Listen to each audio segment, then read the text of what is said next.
Hello everyone, আশা করি তোমরা সকলে ভালো আছো। তোমাদের সকলকে স্বাগত জানাই ম্যাথ ডায়েরিতে। অঙ্ক দেখো, বলেছে একটি খুঁটির 1/10 লাল, 1/20 সাদা, 1/30 নীল, 1/40 কালো, 1/50 বেগুনি, 1/60 হলুদ এবং বাকি অংশ সবুজ রং করা হয়েছে। তাহলে সবুজ অংশ বলেনি কতটা, সবুজ রং করা হয়েছে বলেছে। সবুজ অংশের দৈর্ঘ্য বলেছে 12.08 মিটার হলে তাহলে খুঁটিটির দৈর্ঘ্য কত? তাহলে ধরি খুঁটিটির দৈর্ঘ্য মোট এক অংশ,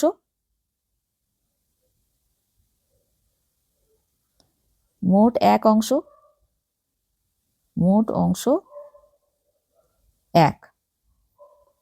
তাহলে এখানে মোট ভগ্নাংশ বার করতে হবে। মোট অংশ বার করেছি, সেখান থেকে ভগ্নাংশ বিয়োগ করে দিলে আমরা বাকি সবুজ অংশ পেয়ে যাব। তাহলে মোট ভগ্নাংশ কত?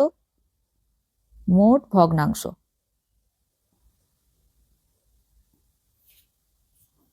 তাহলে কত আছে? মোট ভগ্নাংশ 1/10 plus 1/20 plus 1/30 plus 1/40 plus 1/50 plus 1/60। তাহলে ইকুয়াল টু এখানে হবে 600, উপরে হবে কত? 60 plus 30 plus 20 plus 15 plus 12 plus 10। তাহলে 600 আর এখানে হবে 147। তাহলে সমানই হচ্ছে 200, এটা কাটাকাটি করলে হয়, উপরে হয় 49। এরপর এখানে মোট ভগ্নাংশ পেয়ে নিয়েছি, তাহলে আর মোট অংশ কত? 1। তাহলে 1 থেকে যদি 49/200 আমি বাদ দিয়ে দিই, তাহলে আমি পেয়ে যাব সবুজ অংশ।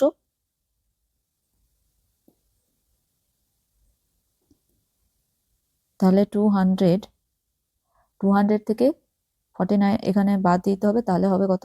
200 মাইনাস 49 ইকুয়াল টু 151/200। আচ্ছা, এখানে কি বলেছে? সবুজ অংশের দৈর্ঘ্য 12.08 মিটার। তাহলে 151/200 সমানই কত? 12.08 এত মিটার। এটা দুটো সমান। তা এরপর কোশ্চিনে কি বলেছে যে খুঁটিটির দৈর্ঘ্য কত? সম্পূর্ণ খুঁটির দৈর্ঘ্য। তাহলে খুঁটির দৈর্ঘ্য এক অংশ,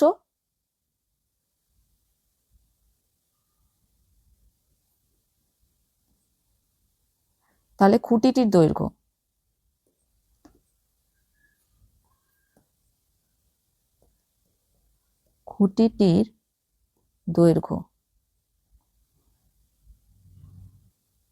সমানই হবে এখানে খুঁটিটির দৈর্ঘ্য এক অংশ হচ্ছে, তাহলে মোট অংশ হয়ে যাবে এখানে। তাহলে এটা হচ্ছে 12.08/151/200।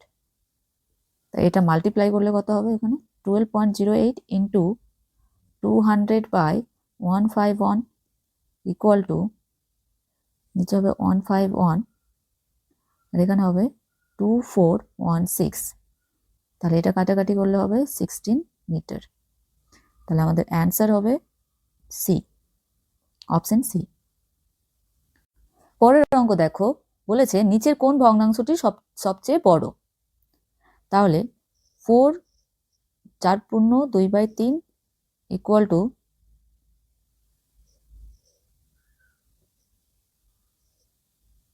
14/3। তারপর রয়েছে কি 4/1/6 ইকুয়াল টু 25/6। তারপর রয়েছে কি 39/12 আর রয়েছে 47/12। আচ্ছা, নিচে কি আছে? 12। তাহলে এগুলোতেও যদি আমি 12 করে দিই সমান লব্বাই হর, তো হরগুলো সমান করে দিচ্ছি, তাহলে আমাদের বড় সংখ্যা পেতে সুবিধা হবে। তাহলে এখানে কি হবে?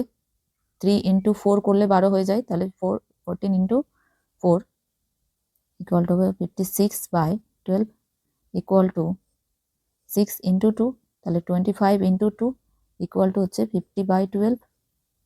তাহলে এখানে সব থেকে বড় সংখ্যা কোনটা হচ্ছে? 56/12। তাহলে আমাদের অপশন হবে কোনটা?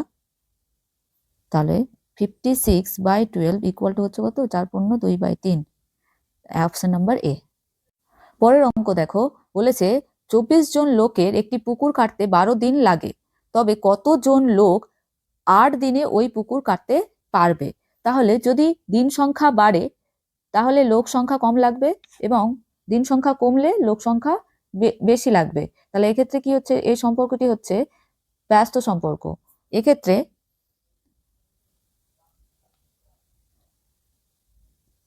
M1 তাহলে হচ্ছে 24, আর D1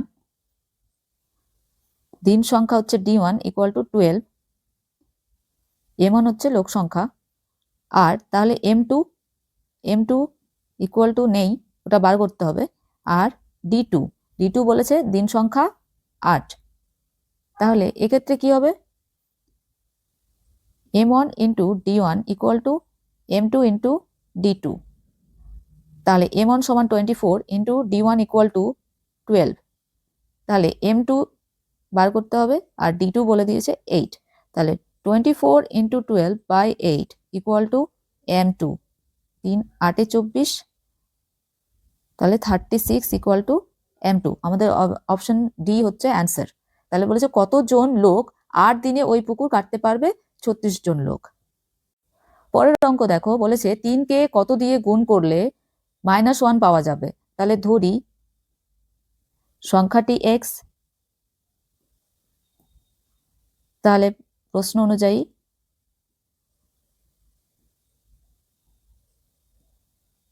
3-এর সাথে x গুণ করলাম, তাহলে কত পাচ্ছি 1। তাহলে x বা x ইকুয়াল টু কত হবে, -1/3। তাহলে সংখ্যাটি তাহলে x ইকুয়াল টু তাহলে কত, -1/3। Option number C answer.